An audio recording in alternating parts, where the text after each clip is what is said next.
ஜூலை 12 பொதுக்காலம் 15ஆம் ஞாயிறு. நற்செய்தி வாசகம்.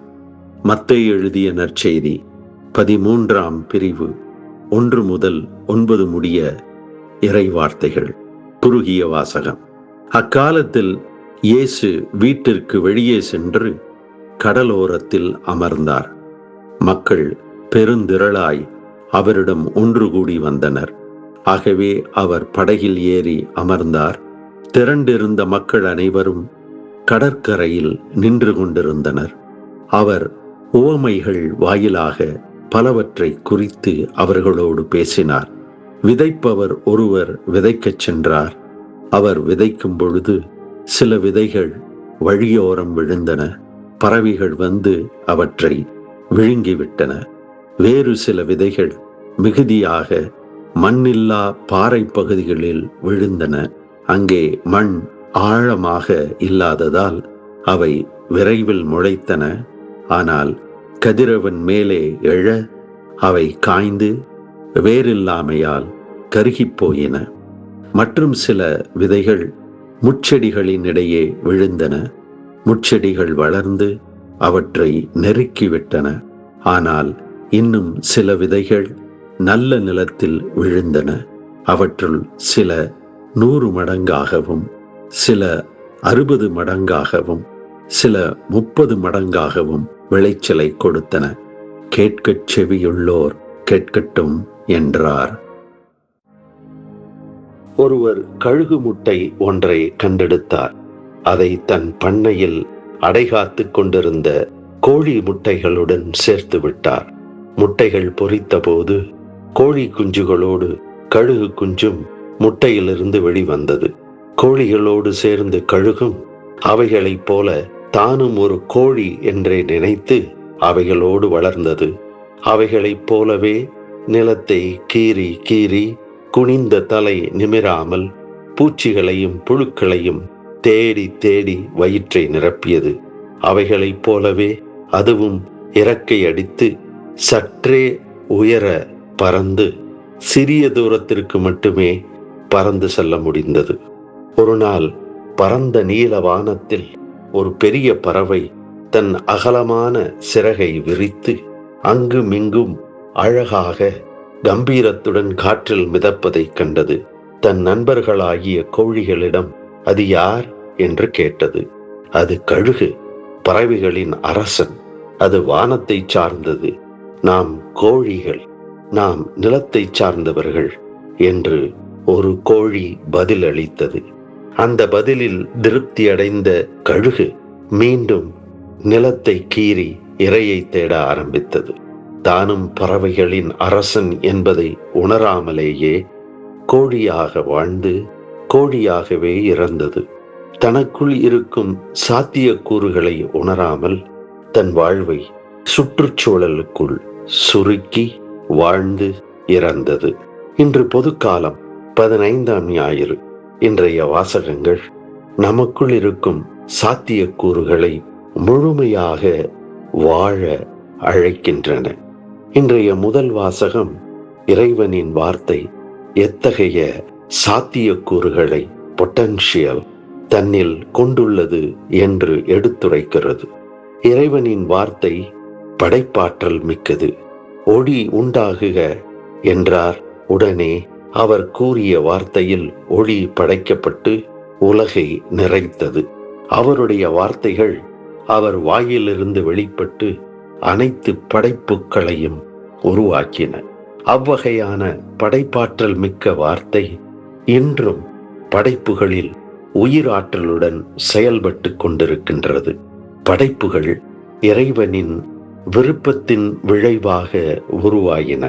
அவரின் விருப்பங்கள் படைப்பில் நிஜமாகும் வரை அவருடைய வார்த்தைகள் படைப்பில் உயிரோட்டத்துடன் செயல்பட்டு கொண்டே இருக்கும். அவருடைய வார்த்தை விதையை போன்றது. ஒருபுறம் விதை அதனுடைய தன்மைக்கு ஏற்ப வளர்ந்து மரமாகி பூத்து காய்த்து கனித்து கனிகள் தரக்கூடிய சாத்தியக்கூறுகளை தனக்குள் கொண்டுள்ளது. அதே விதை மறுபுறம் தன்னை வளர்த்து மனிதருக்கு தேவையான உணவாக தன்னை தருகின்ற இறை விருப்பத்தையும் தனக்குள் கொண்டிருக்கிறது.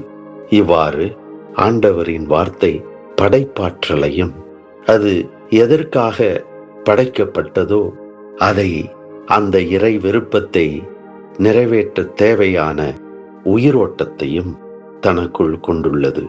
இறைவனின் வார்த்தை படைப்புகளை உருவாக்கி அவைகளில் இறைவனின் விருப்பத்தை நிறைவேற்றாமல் வெறுமையாய் ஆண்டவரிடம் திரும்பாது.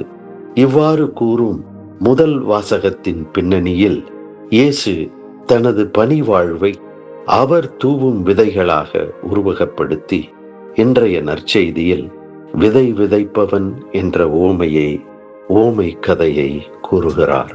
இயேசு அவர்தான் இறைவனின் வார்த்தை.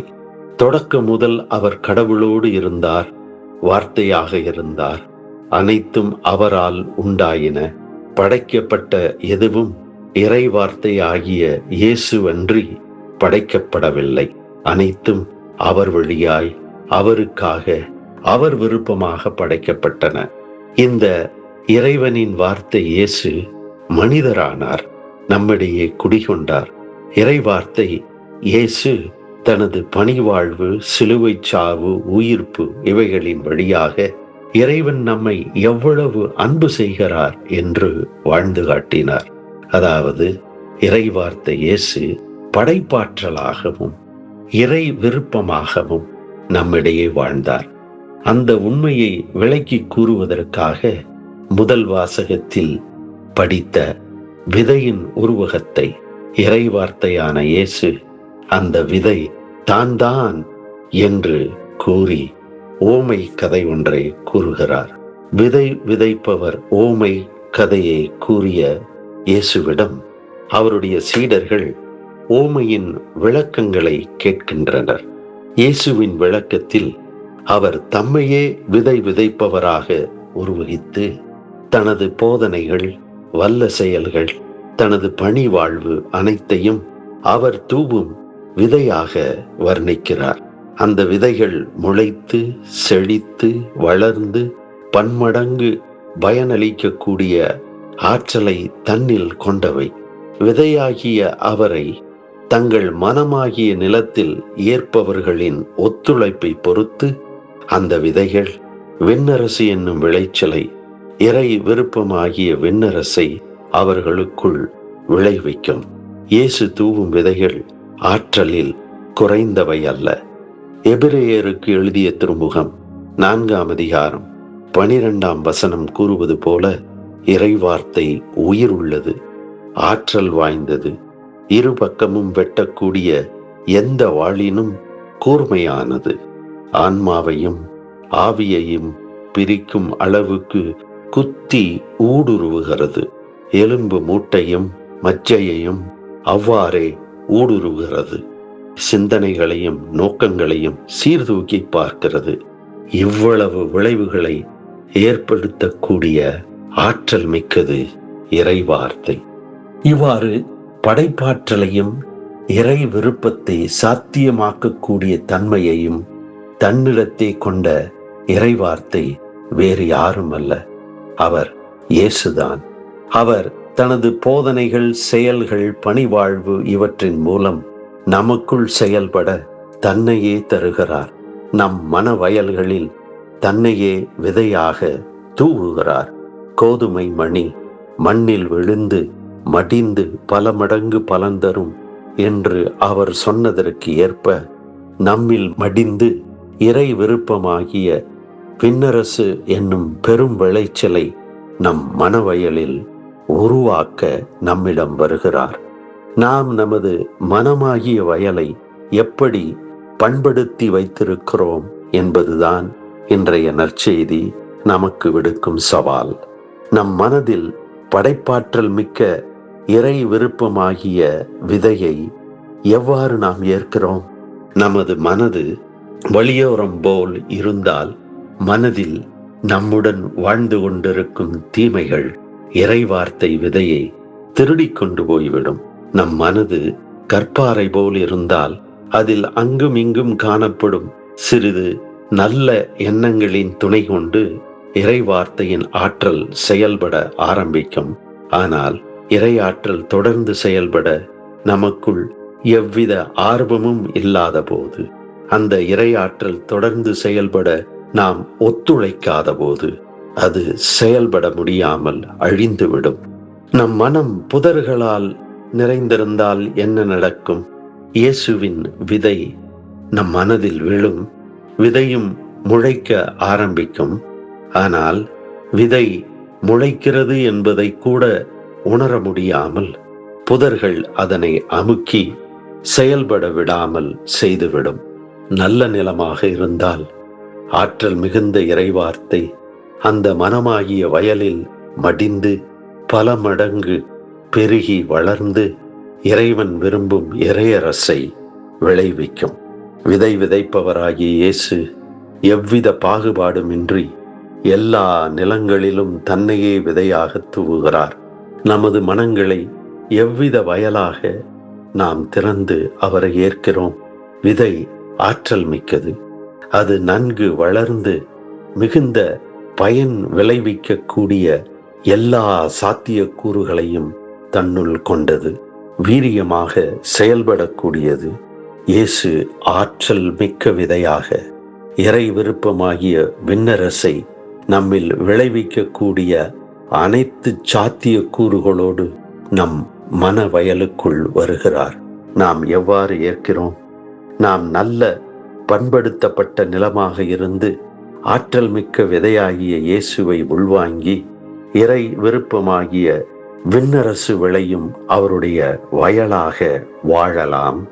அல்லது நாம் வழியோரமாக, பாறையாக, புதர் நிறைந்த நிலமாக இருந்து நம்மில் விழும் விதையாகிய இறைவார்த்தை இயேசுவின் ஆற்றலை உணராமலேயே வாழலாம். நாம் கழுகை போல இறகை விரித்து வானை அளந்து வாழ படைக்கப்பட்டவர்கள். சூழ்நிலைக்குள் சுருங்கி கோழியாக வாழ்ந்து மடிபவர்கள் அல்ல. வழியோரம், பாறை நிலம், புதர்களாகிய கோழி கூட்டங்களோடு வளர்ந்து நமக்குள் இருக்கும் கழுகை மறந்து கோழியாகவே வாழ்ந்து மடிவதற்காக படைக்கப்பட்டவர்கள் அல்ல. நாம் நல்ல வயலாக மாறி நம்மில் இறைவார்த்தை விதையை ஏற்பதற்காக இயேசு நம்மை அழைக்கிறார். விழித்தெழுவோம், புதர்களை வெட்டி எறிவோம், வழியோரத்தில் வேலி போடுவோம், பாறைகளை தகர்த்து பண்படுத்தப்பட்ட இறை வயலாக மாறுவோம். ஆற்றல் மிகுந்த இறைவார்த்தை இயேசு தன்னையே நம்மில் விதைத்து இறை விருப்பம் நிறைவேறும் விண்ணரசு என்ற விளைச்சலை நம்மில் பெருக்குவார்.